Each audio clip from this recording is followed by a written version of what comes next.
Sukugar Nervodne. Pan Olaram Nir Borisya. I am the Tactalorian, and welcome to my new channel.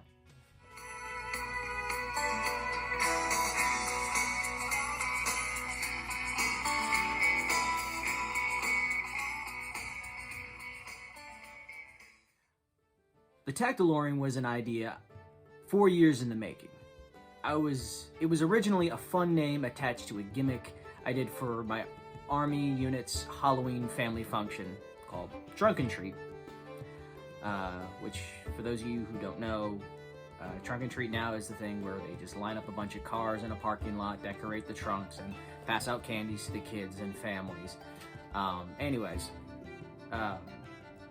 The idea was to create a crossover costume combining Star Wars and modern warfare. And also kind of to poke fun at the Space Force at the time. Go figure. None of us, however, were prepared for what this persona would unleash. But I'm getting ahead of myself. Let's preface all this, okay? So, Star Wars was my first love.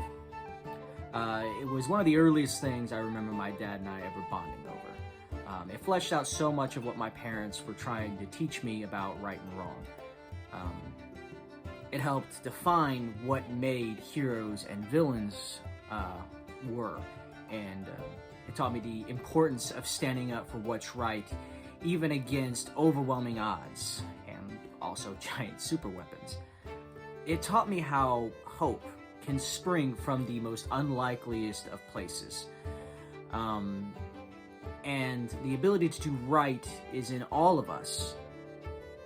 And that even a princess can kick a little butt. Not to mention that with only 5 lines, a character can be immortalized by simply wearing the coolest suit of armor in the galaxy. Dialogue is good, but sheer screen presence is better.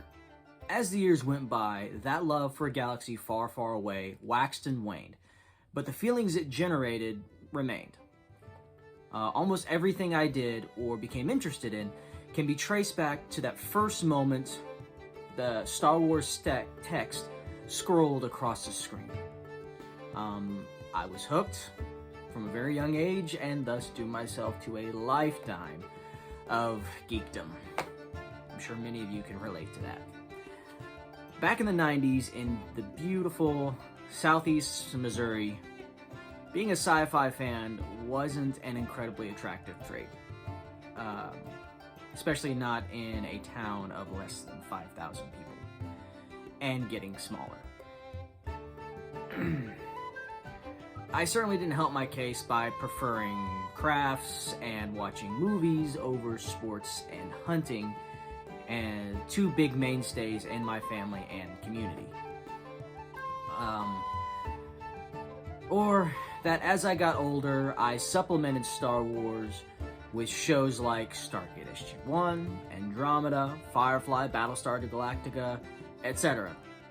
Sorry, Spock fans, but I never could quite get into Star Trek. Love Next Generation and Deep Space Nine, but everything else just kind of fell flat for me. I tried. I really tried. Just wasn't for me. Sorry. Live long and prosper. Needless to say, grade school sucked for me. That was until Pokemon finally became popular. And then Toonami on Cartoon Network, and eventually Yu-Gi-Oh! I think everyone had a Yu-Gi-Oh! Deck by the time I think it was a freshman in high school. It's ridiculous. Suddenly it was okay to be a geek. But since I didn't ride the mainstream geek train, I was once again relegated to the outskirts of my class. At least I wasn't alone by then. And at this point, I'd like to give a shout out to my friends Samantha Montana, Alex, Corky, Elijah, Dallas. Your friendships meant more to me than you will ever know. When I turned 17, my 5 foot even lanky self finally filled out and I topped out at 5'9". Ooh. And since I started doing JROTC and track, my physique had improved as well. I was no longer super skinny. I actually put on a good deal of muscle and weight for my participation in those school programs. Also, general just work on my family's farm. I was still a geek and a devout Christian, and the hierarchies of my high school were not about to let me forget about it. So in 2008, rather than sink myself into student loan debt like everyone else who was lucky enough to go off to college, I instead enlisted in the United States Army. I initially served for 4 years active, deploying to Iraq for over a year in that time. I did 2 years in the Georgia National Guard following that.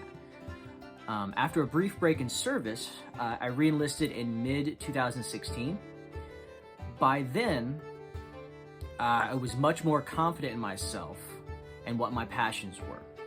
I'd supplemented my fandom with fabrication, prop making, cosplay, and miniature painting, and randomly doomsday prepping. I gotta thank the show Jericho for that. If you've never watched it, please, it's a fantastic show. It only lasted about a season and a half, but it's a great show. Please watch it.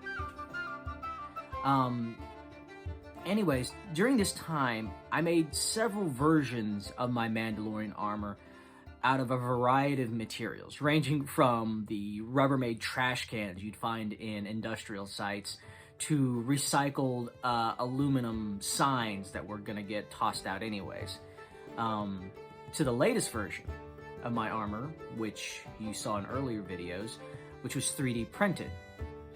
I will break down it as well as the Tactalorian armor further in later videos. I know you guys are kind of interested in that. Speaking of content, we here at the Tactalorian Base of Operations haven't settled on a single subject so far. If you haven't been able to tell from my earlier smaller videos, we're still very new and trying to figure out what we actually want to do. Of course, we're going to talk about Mandalorian stuff.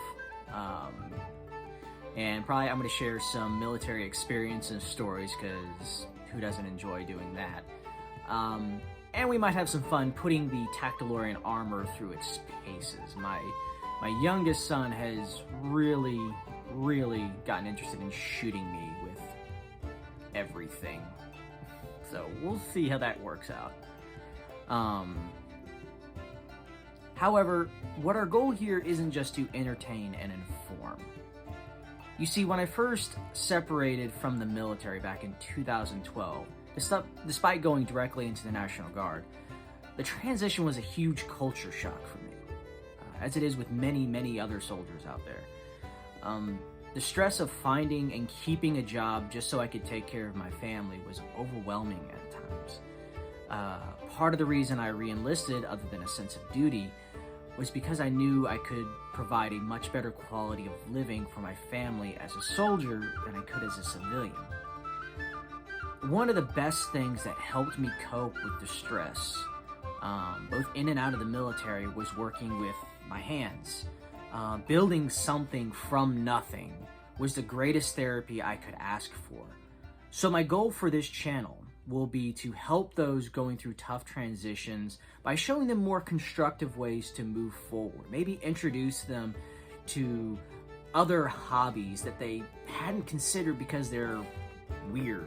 So whether it's cosplay, prop making, field craft, or creative writing, or sewing, we can help inspire ourselves and others to build towards something better, whether it's a better us or a better future.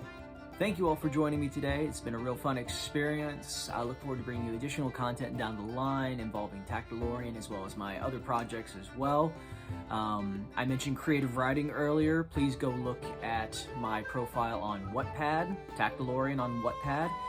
I currently have 5 full-length fan fictions involving my original Star Wars character, Jarek Orion, and the crew of his ship, the Outcast. Please go on over there, read, follow. The more support I get on the site, the better it does. I get no money from any of this stuff. I just get the simple joy of bringing content and making something from nothing, of course. So please look at my other social media sites, Instagram, TikTok as well. I'm on TikTok, and Facebook, of course. Just search Tactalorian, look for the golden T. I'm the only one out there. Retursi a mi, nirvadne, and remember, stay tactical.